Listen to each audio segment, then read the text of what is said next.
అందరికీ praise the lord. ఈరోజు దేవుని వాగ్దానం కీర్తనలు 81:16 అతి శ్రేష్టమైన గోధుమలను అనుగ్రహించి నేను వారిని నిషించెదను, కొండెతేనతో నిన్ను తృప్తిపరిచెదను.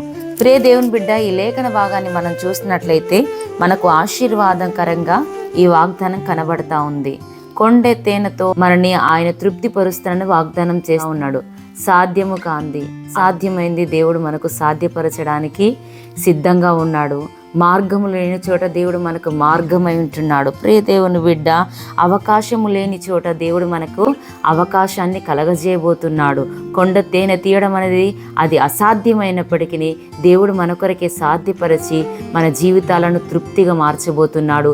ఇట్టి వాగ్దానం మనందరి పట్ల దేవుడు నిశ్చయంగా నెరవేర్చునుగాక. ప్రార్థన.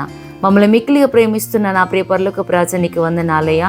తృప్తికరమైన జీవితాన్ని నేను మీకు అనుగ్రహించబోతున్నాను. అవకాశం లేని చోట నీకు అవకాశం కలగజేసి, మార్గం లేని చోట నీకు మార్గమునై నేను ఉంటానని వాగ్దానం చేసిన మీ వాగ్దాన వాక్కులకి వందనాలు. అవును ప్రభువా, నిన్ను చూసి నడిచే భాగ్యము ప్రతి ఒక్క బిడ్డకు తండ్రి మీరు అనుగ్రహించండి. ఎంతమంది బిడ్డలైతే ఈ దినమున బర్త్డేలు తండ్రి, ఏసయ్య మ్యారేజ్ డేలు తండ్రి, మంచి కార్యములు తండ్రి, ఏసయ్య ప్రయాణములు పూనుకొని ఉంటున్నారో వారికి నీ సన్నిధి సహాయము తోడుగుంచి నడిపించుమని నజరేయుడైన యేసుక్రీస్తు నామమున వేడుకుంటున్నాం తండ్రి. ఆమేన్. Praise the lord.